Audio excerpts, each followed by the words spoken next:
n'existez pas foi à tout esprit. Mais éprouvez les esprits pour savoir s'ils sont de Dieu.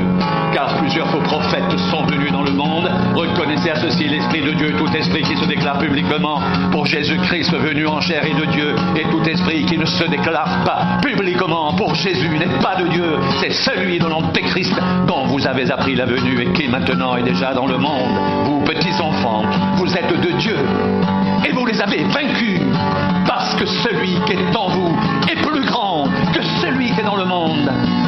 Eux, ils sont du monde, c'est pourquoi ils parlent d'après le monde et le monde les écoute.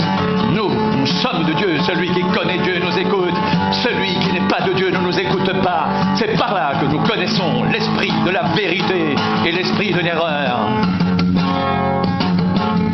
Bien-aimés, aimons-nous les uns les autres, car l'amour est de Dieu. Quiconque aime est né de Dieu et connaît Dieu. Celui qui n'aime pas n'a pas connu Dieu, car Dieu est amour. L'amour de Dieu a été manifesté envers nous, en ce que Dieu a envoyé son Fils unique dans le monde, afin que nous vivions par lui.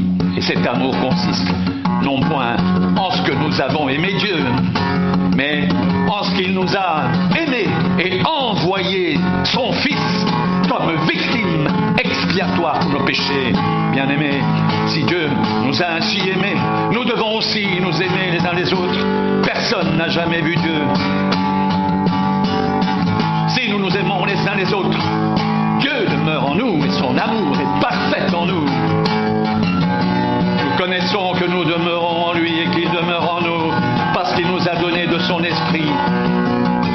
Et nous avons vu et nous attestons que le Père a envoyé le Fils comme sauveur du monde, celui qui déclarera publiquement que Jésus est le Fils de Dieu. Dieu demeure en lui et lui en Dieu. Et nous avons connu l'amour que Dieu a pour nous, et nous y avons cru. Dieu est amour, et celui qui demeure dans l'amour demeure en Dieu, et Dieu demeure en lui. Tel il est, tel nous sommes aussi dans ce monde. C'est en cela que l'amour est parfait en nous, afin que nous ayons de l'assurance au jour du jugement. La crainte n'est pas dans l'amour, mais l'amour parfait bannit la crainte, car la crainte suppose un châtiment, et celui qui craint n'est pas parfait dans l'amour. Pour nous, nous l'aimons parce qu'il nous a aimés le premier. Si quelqu'un dit « J'aime Dieu » et qu'il haïsse son frère, c'est un menteur, car celui qui n'aime pas son frère qu'il voit, comment peut-il aimer Dieu qu'il ne voit pas? Et nous avons de lui ce commandement, que celui qui aime Dieu aime aussi son frère.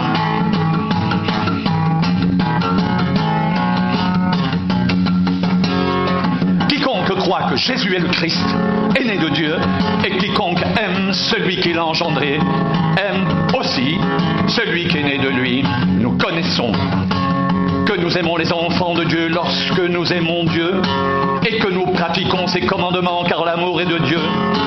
L'amour de Dieu consiste à garder ses commandements, et ses commandements ne sont pas pénibles, car tout ce qui est né de Dieu triomphe du monde, et la victoire qui triomphe du monde, c'est notre foi. Qui est celui qui a triomphé du monde, sinon celui qui croit que Jésus est le Fils de Dieu? C'est lui, Jésus, Christ, qui est venu avec de l'eau et du sang, non avec l'eau seulement, mais avec l'eau et avec le sang. Et c'est l'Esprit qui rend témoignage, parce que l'Esprit est la vérité, car il y en a trois qui rendent témoignage, l'Esprit, l'eau et le sang. Et les trois sont d'accord.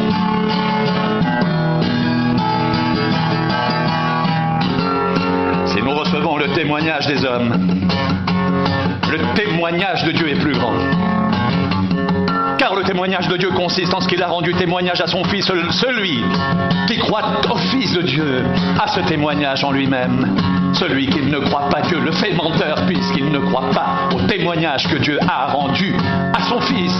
Et voici ce témoignage, c'est que Dieu nous a donné la vie éternelle, et que cette vie est dans son Fils. Celui qui a le Fils a la vie, celui qui n'a pas le Fils de Dieu n'a pas la vie. Je vous écris ces choses afin que vous sachiez que vous avez la vie éternelle, vous qui croyez au nom du Fils de Dieu. Nous avons auprès de lui cette assurance, que si nous demandons quelque chose selon sa volonté, il nous écoute. Et si nous savons qu'il nous écoute, nous savons que nous possédons la chose que nous lui avons demandée, quelle qu'elle soit. Si quelqu'un voit son frère commettre un péché qui ne mène point à la mort, qu'il prie, et Dieu lui donnera la vie à ce frère. Il la donnera à ceux qui commettent un péché qui ne mène point à la mort. Il y a un péché qui mène à la mort, ce n'est pas pour ce péché-là que je dis de prier. Toute iniquité est un péché, et il y a tel péché qui ne mène pas à la mort. Nous savons que quiconque est né de Dieu ne pratique pas le péché, et celui qui est né de Dieu se garde lui-même, et le malin ne le touche pas. Nous savons que nous sommes de Dieu, et que le monde entier est sous la puissance du malin. Nous savons aussi que le Fils de Dieu est venu, et qu'il nous a donné l'intelligence pour connaître le véritable, et nous sommes dans le véritable en son Fils Jésus-Christ. C'est lui qui est le Dieu véritable et la vie éternelle. Petits enfants, gardez-vous des idoles.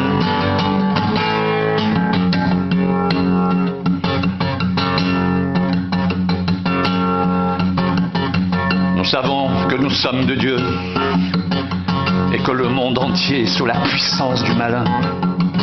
Nous savons aussi que le Fils de Dieu est venu et qu'il nous a donné l'intelligence pour connaître le véritable.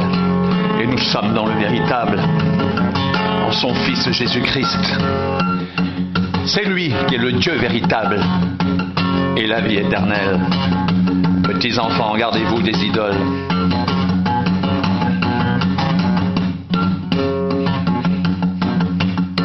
Quiconque croit que Jésus est le Christ est né de Dieu.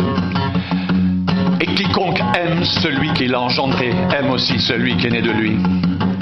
Nous connaissons que nous aimons les enfants de Dieu lorsque nous aimons Dieu et que nous pratiquons ses commandements, car l'amour de Dieu consiste à garder ses commandements, et ses commandements ne sont pas pénibles, car tout ce qui est né de Dieu triomphe du monde, et la victoire qui triomphe du monde, c'est notre foi. Qui est celui qui a triomphé du monde, sinon celui qui croit que Jésus-Christ est le Fils de Dieu?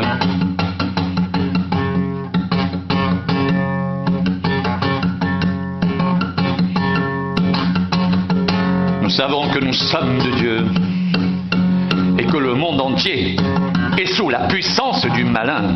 Nous savons aussi que le Fils de Dieu est venu et qu'il nous a donné l'intelligence pour connaître le véritable. Et nous sommes dans le véritable en son Fils Jésus-Christ. C'est lui qui est le Dieu véritable et la vie éternelle.